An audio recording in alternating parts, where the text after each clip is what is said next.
So as bad as the stock market was today, what's really worrying Wall Street are the credit markets. If they don't get help soon, it could be only a matter of weeks before this financial crisis moves from here on Wall Street to Main Street.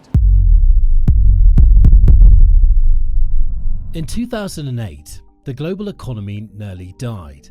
Banks collapsed, markets wiped out decades of savings in a matter of weeks. Governments spent trillions just to stop the whole system from caving in on itself, and they pulled it off, just about.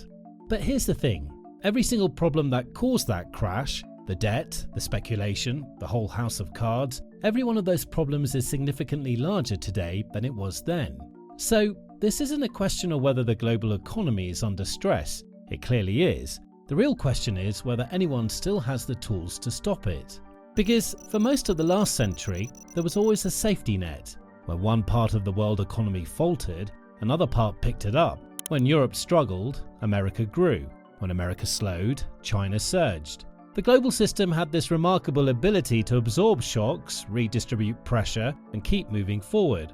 Not always perfectly and fairly, but forward. That resilience is starting to look very different right now. We're talking about a global debt load that's never been higher in human history. A trading system that has held the world together for 80 years now, fracturing along political lines. The single biggest engine of global growth, China, showing cracks that its own government is struggling to hide. And underneath all of it, a reality that most official economic figures manage to completely obscure. That for hundreds of millions of ordinary people across the developed world, living standards have essentially gone nowhere in 20 years. Now, you can look at all of that and say it's just a rough patch, that the global economy has survived worse. And maybe that's true, but it's also exactly what people said in the decades before every major economic collapse in history. That things were complicated, yes, but fundamentally fine. They weren't fine. To understand what might be falling apart, you have to understand what was actually built. After the Second World War, the world made a decision, a broad collective agreement that the old way of doing things, competing empires, trade barriers, every nation for itself, had produced 2 world wars in 30 years and needed to be replaced with something different.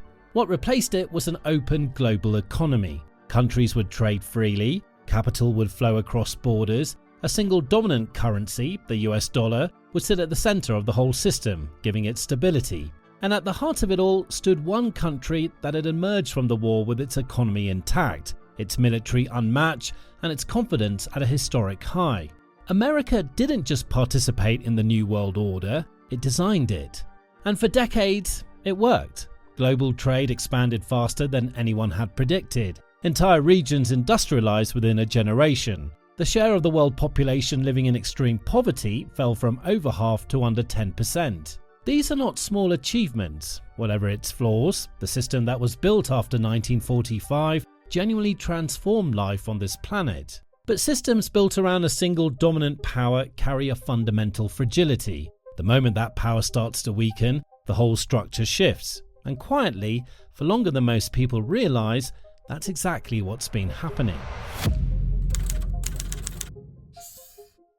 Let's start with a number that should be dominating every news cycle, but somehow isn't. Total global debt. Governments, corporations, households combined currently sits at around $307 trillion. The entire planet produces roughly $105 trillion worth of goods and services in a year, which means the world owes nearly 3 times what it earns in a year. Now, debt by itself isn't the crisis. Governments borrow, companies borrow. That's how modern economies function. But there used to be a discipline to it. You borrowed in the hard times and paid it back in the good times. That was the basic logic. And that logic was abandoned somewhere around 2008. When the financial crisis hit, central banks around the world did something they'd never done at this scale before. They slashed interest rates to nearly zero and flooded the system with cheap money. The intention was sound, making borrowing cheap, keep people spending, keep the economy moving. And it worked. Sort of. What it also did was create an addiction. Why pay down what you owe when carrying it costs almost nothing? Governments borrowed more than they ever had. Companies took on debt not to invest in new things, but to buy back their own shares. Ordinary people stretched further than their incomes could support because the monthly payments were manageable. Then inflation came back. Interest rates went from near zero to their highest in 40 years almost overnight. And suddenly, all of that cheap debt became very expensive to carry. The United States government today pays more in interest on its national debt than it spends on its entire military, and it has no credible plan to reverse that. Neither do most other major economies. What this means practically is that governments have almost no room left to maneuver. When the next serious shock hits, and in a global economy there's always a next shock, the buffers simply won't be there.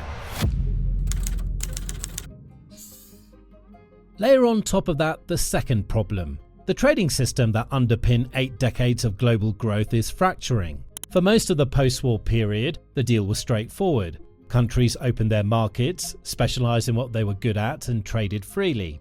And in a lot of ways it delivered. Goods got cheaper, supply chains became extraordinarily efficient, developing nations industrialised at a pace that would have been impossible in a more closed world. But the gains didn't spread evenly, not even close. In America, manufacturing employment fell from 30% of the workforce in the 1960s to just 8% today. Steel towns, textile communities, factory cities hollowed out over decades, while the official economic growth figures look perfectly healthy.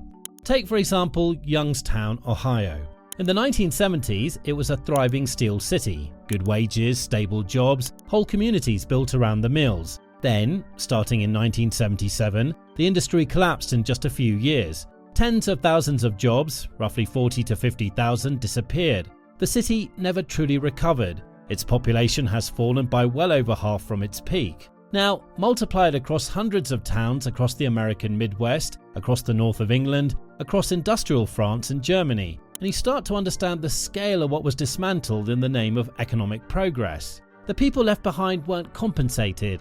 They were told the economy had evolved and that they needed to keep up. For 30 years, that resentment built, and now it's exploded into economic policy, tariffs, trade barriers, countries pulling production back inside their own borders. And the frustration driving all of that is completely legitimate. The problem is what it does in practice. When the country that literally designed the free trade system starts dismantling it, the signal that sends to every other nation is that the rules no longer apply.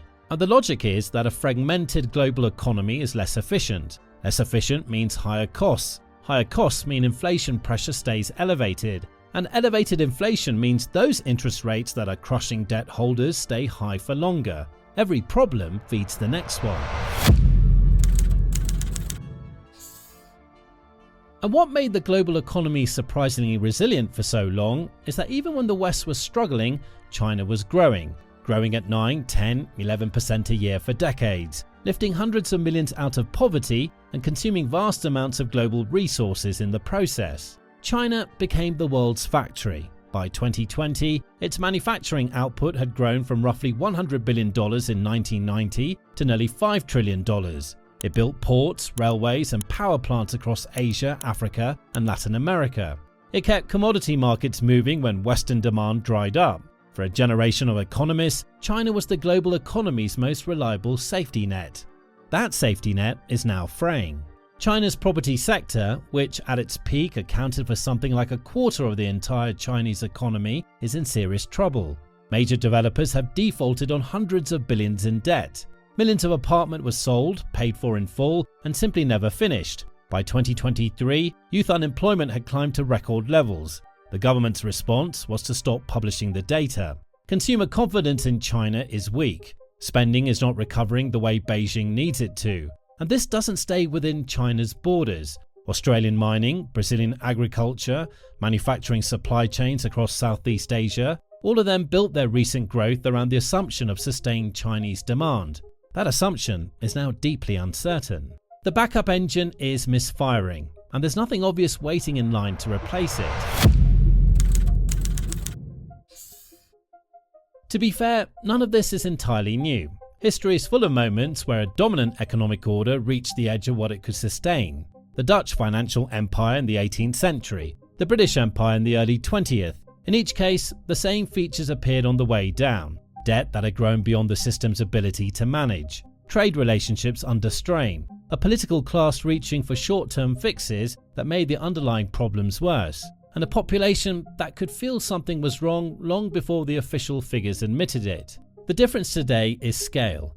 The global economy is more interconnected than it's ever been in human history, which means the stress doesn't stay contained. A debt problem in one major economy travels. A trade war between the two largest economies ripples through every supply chain on the planet. A property collapse in China shows up in the export numbers of countries most people have never thought about. We built the most interdependent economic system ever assembled. That was a genuine achievement. But interdependence cuts both ways. It makes the good times extraordinarily productive, and it makes the bad times extraordinarily hard to wall off.